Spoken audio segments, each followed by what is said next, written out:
আসসালামু আলাইকুম, সবাইকে স্বাগতম। প্রিয় শিক্ষার্থী বন্ধুরা, আজকে আমি হিসাব বিজ্ঞান বিষয়ের ভুল সংশোধনী সংক্রান্ত যে রাজশাহী বোর্ড 2024 সালে যে সৃজনশীল প্রশ্নটি এসেছিল ওই প্রশ্নটির সঠিক সমাধানের চেষ্টা করব। তো সমাধানের জন্য তোমাদের সাথে আছি আমি মোহাম্মদ সিরাজুল ইসলাম। চলো শুরু করা যাক। প্রথমে প্রশ্নটা দেখিনি, প্রশ্নে কি বলা আছে। এই যে আমি প্রশ্নটা উপস্থাপন করলাম, এই প্রশ্নের ক নম্বরে বলেছে দুই দিকের ভুল চিহ্নিত করে এর পরিমাণ নির্ণয় করো। তো দুই দিকের ভুল বলতে বোঝায় যেমন এই যে আসবাবপত্র বিক্রয় বিক্রয় হিসেবে লেখা হয়েছে, দুটো দুই রকম, তাহলে এটা দুই দিকের ভুল। আরেকটা হচ্ছে এই যে ব্যক্তিগত পণ্য উত্তোলন বিবিধ খরচ হিসেবে লেখা হয়েছে, এটাও কিন্তু দুইটা দুই রকম, দুই দিকের ভুল। আর অন্যগুলি সব এক দিকের ভুল, একতরফা ভুল। এই 2 এবং 6 এই দুটো হচ্ছে ক নাম্বারের উত্তর। এই যে আমি 2 এবং 6 লিখে রাখলাম নিচে, এইভাবে আমরা উত্তরটা লিখবো। নিচে সব কাটতে পারি এইভাবে। প্রথমে লিখবো আসবাবপত্র বিক্রয়, ভুলে বিক্রয় হিসেবে লেখা হয়েছে, তার দুইটা পক্ষ, একটা আসবাবপত্র একটা বিক্রয়। আসবাবপত্রের সাথে বিক্রয় এর ভুল হয়েছে, তার মানে কি এটা দুই দিকের ভুল, এক পক্ষ আসবাবপত্র আর এক পক্ষ বিক্রয়। আর যেদিকে যে যে ভুলগুলো এক পক্ষ পাওয়া যাবে আর এক পক্ষ পাওয়া যাবে না, সেগুলো বিপরীত অনিশ্চিত হিসাব লিখতে হয় এবং এগুলোকে একদিকের ভুল বলে। এখানে যতগুলি লেনদেন ছিল এই দুটা বাদে সবগুলি এক এক এক পক্ষের ভুল। আমরা কিছুক্ষণ পরে পরে যখন যাবে করবো তখন আরো ভালো বুঝতে পারবো। 1500 টাকা ব্যক্তিগত প্রয়োজনে অন্য উত্তোলন বিবিধ খরচ হিসেবে লেখা হয়েছে, এটাও কিন্তু দুই দিকের ভুল। এক পক্ষ উত্তোলন আর এক পক্ষ বিবিধ খরচ আছে, দুইটা পক্ষ আছে, দুই দিকের ভুল। 2500 টাকা। এবার লাস্টে কি করবো, এই দুটো যোগ করে শেষের ঘরে লিখবো।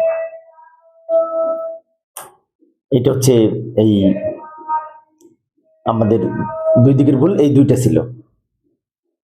আবার উদ্দীপকে ফিরে যাব। উদ্দীপকের খ নম্বরে বলেছে একদিকের ভুলগুলো জন্য সংশোধনী দাখিলা প্রস্তুত করো। একদিকের ভুলের জন্য সংশোধনী দাখিলা প্রস্তুত করবো। এখন এই যে যেমন এই 1, 3, 4, 5 এই কটা হচ্ছে একদিকের ভুল। কিভাবে একদিকের ভুল আমি একটু বুঝিয়ে দিচ্ছি, লক্ষ্য করি। আমি এখানে আলাদা করে লিখে নিব, জাবেদের ছক অঙ্কন করে উপরে লিখে নিলাম। এখানে দুইটা লেনদেন আলোচনা করব আর দুইটা লেনদেন পরের পেজে আলোচনা করব।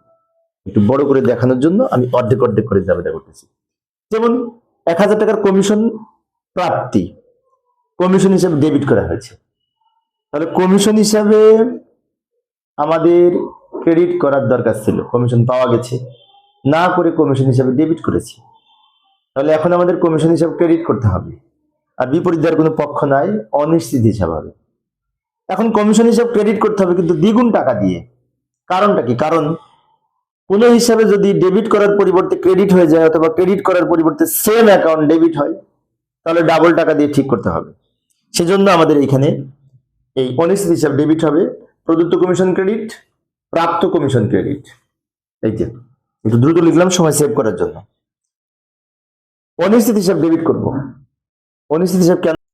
আর প্রদত্ত কমিশন ক্রেডিট, কারণ ডেবিট করা হয়েছিল না, ওটা বাতিল করার জন্য প্রদত্ত কমিশন ক্রেডিট আর প্রাপ্ত কমিশন ক্রেডিট দুইটা ক্রেডিট হবে। প্রাপ্ত কমিশন ক্রেডিট করা উচিত, তাই প্রাপ্ত কমিশন ক্রেডিট হলো। আর প্রদত্ত কমিশন ভুলে ডেবিট হয়েছিল, এখন ক্রেডিট করলাম, ফলে ডেবিট ক্রেডিট কাটা যাবে। আর বিপরীত অনিশ্চিত হিসাব হবে, কারণ এটি এক পক্ষের ভুল আর এক পক্ষে ঠিক আছে। এখন টাকা লেখার সময় ডেবিটে ডাবল টাকা হবে 2000 টাকা, আর ক্রেডিটে 1000 করে হবে। ব্যাখ্যা লেখার সময় লিখবো প্রাপ্ত কমিশনকে প্রদত্ত কমিশন হিসেবে লেখার ভুল সংশোধন করা হলো। ব্যাখ্যা আমি লিখে দিচ্ছি না, তোমরা পারবে, সহজ। সেজন্য 200 টাকা বাট্টা মঞ্জুর করা হয়েছে, বাট্টা হিসাবে স্থানান্তর করা হয়নি, বাট্টা লেখা হয়েছে। এরপর বাট্টার জন্য যাবে হচ্ছে প্রদত্ত বাট্টা ডেবিট, প্রাপ্য হিসাব ক্রেডিট, কিন্তু বাট্টা হিসাবে লেখাই হয়নি, তাহলে এটি একদিকের ভুল। বাট্টা হিসাবে কম লেখা হয়েছে বোঝায়, প্রদত্ত বাট্টা হিসাবে কম লেখা হয়েছে বোঝায়। এটার জন্য যাবে করবো প্রদত্ত বাট্টা ডেবিট অনিশ্চিত হিসাব ক্রেডিট, বা বাট্টা হিসাব ডেবিট অনিশ্চিত হিসাব ক্রেডিট 200 টাকা। এটাও কিন্তু এক পক্ষের ভুল, কারণ বাট্টা হিসাবে লেখা হয়েছিল না, এখন লিখলাম। পরের লেনদেনটি লক্ষ্য করি। এখানে আরো দুটো লেনদেন আছে, আমি এইখানে করে দেখাচ্ছি, ওইখানে জায়গা নাই। বেতন পরিশোধ, এই অঙ্কে আরো দুটো লেনদেন আছে, সেই দুটো লেনদেনের জাবেদা এখানে করবো। আমি দুইটা ছকে দেখাচ্ছি, কিন্তু তোমরা একটা সাথে চারটা জাবেদা করবে। বেতন পরিশোধ 5000 টাকা বেতন হিসাবে ডেবিট করা হয়েছে, আবার রহিম হিসাবেও ডেবিট করা হয়েছে।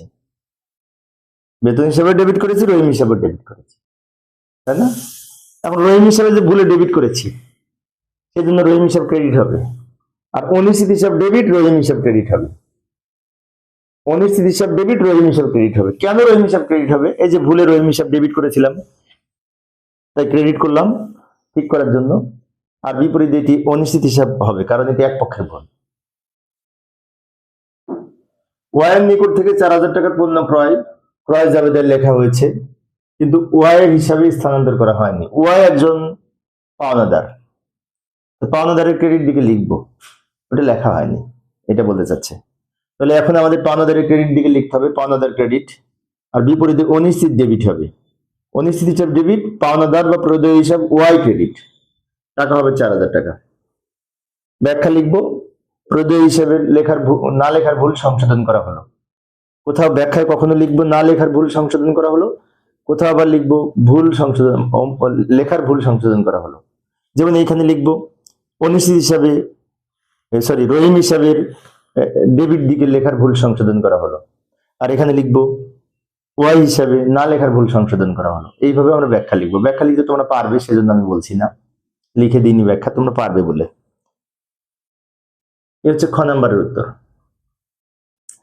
গ নাম্বারে অনিশ্চিত হিসাব তৈরি করো। মনে করো অনিশ্চিত হিসাবের ক্রেডিট জেদ 10,800 টাকা, ধরে ক্রেডিট জেদ, তাহলে অনিশ্চিত হিসাবে খতিয়ান করবো।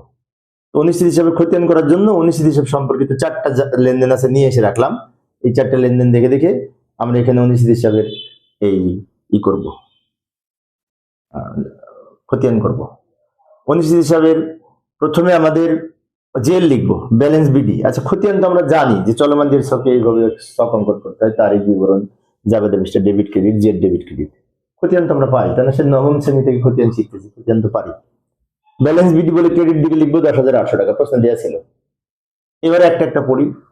কমিশন প্রাপ্তি, এটার জন্য জাবেদা করেছিলাম অনিশ্চিত ডেবিট, প্রাপ্ত কমিশন ক্রেডিট, প্রদত্ত কমিশন ক্রেডিট, দুইটা নাম লিখেছিলাম। তাই প্রদত্ত কমিশন নামে লিখবো 1,000 টাকা, প্রাপ্ত কমিশন নামে লিখবো, এটা থেকে এটা বিয়োগ করে আবার এখানে বসবে, প্রাপ্ত কমিশন লিখবো 1,000 টাকা, আবার এটা থেকে এটা বিয়োগ করে জেরে বসবে। আমি আরেকবার বুঝিয়ে দিচ্ছি, লক্ষ্য করি। কিছুক্ষণ আগে যে জাবেদা করেছি, ওই জাবেদা দেখে দেখে আমরা খতিয়ান করতেছি। ওই জাবেদায় প্রথম জাবেদাটা ছিল এই যে লেনদেনের জন্য আমরা জাবেদা করেছিলাম অনিশ্চিত ডেবিট, প্রদত্ত কমিশন ক্রেডিট, প্রাপ্ত কমিশন ক্রেডিট। তো সেজন্য অনিশ্চিত হিসেবে ডেবিট দিকে টাকা লিখলাম, নাম লিখলাম প্রদত্ত কমিশন আর প্রাপ্ত কমিশন। এবার 1,000 টাকা লিখেছিলাম না, 10,800 থেকে 10,800 ক্রেডিট, 1,000 ডেবিট, ক্রেডিট থেকে ডেবিট বিয়োগ করে ক্রেডিট বড়, তাই ক্রেডিট দিকে লিখলাম। আবার এই ক্রেডিট থেকে ডেবিট বিয়োগ করে ক্রেডিট বড়, তাই ক্রেডিট দিকে লিখেছি।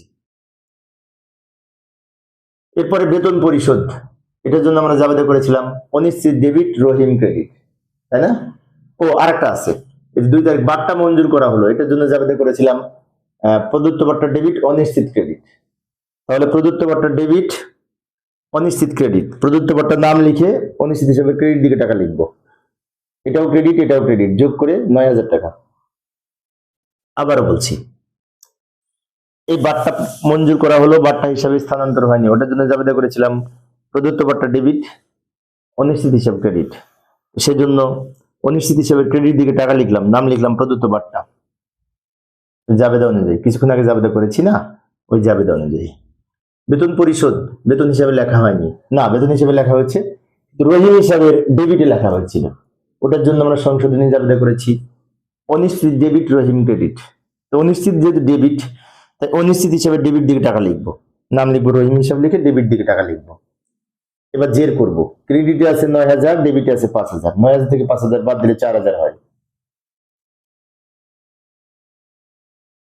লাস্টের জন্য আমরা জাবেদা করেছিলাম অনিশ্চিত ডেবিট, প্রদেয় হিসাব ক্রেডিট, কিছুক্ষণ আগে জাবেদা করেছিলাম। তো অনিশ্চিত ডেবিট মানে কি, প্রদেয় হিসাব নাম লিখে অনিশ্চিত হিসাবে ডেবিটে টাকা লিখবো 4,000, এখানে ছিল 4,000, ডেবিট 4,000, ক্রেডিট 4,000, ডেবিট 4,000, বিয়োগ করে 0 হয়ে যায়। তার মানে জের থাকবে না, কিছু 0 হয়ে যাবে, 0 লিখলেও হবে, না লিখলেও হবে। এই হচ্ছে আমাদের খতিয়ান। এই খতিয়ান করলাম, কিন্তু কিছুক্ষণ আগে যে জাবেদা করেছি না, ওই জাবেদা দেখে, জাবেদা মনে মনে মনে মনে করা প্রয়োজন হয়নি, কারণ কিছুক্ষণ আগে তো করেছি, ওইখান থেকে আমরা এই খতিয়ানটা করলাম। জাবেদা দেখে তো আমরা খতিয়ান করতে পারি। প্রিয় শিক্ষার্থী বন্ধুরা, এই ছিল আজকের আলোচনা। আমি শিক্ষার্থীদের অনুরোধে অল্প অল্প করে আলোচনা করি, যাতে শিক্ষার্থীরা বোরিং ফিল না করে। পরের ক্লাসটি দেখার আমন্ত্রণ রইল। খোদা হাফেজ।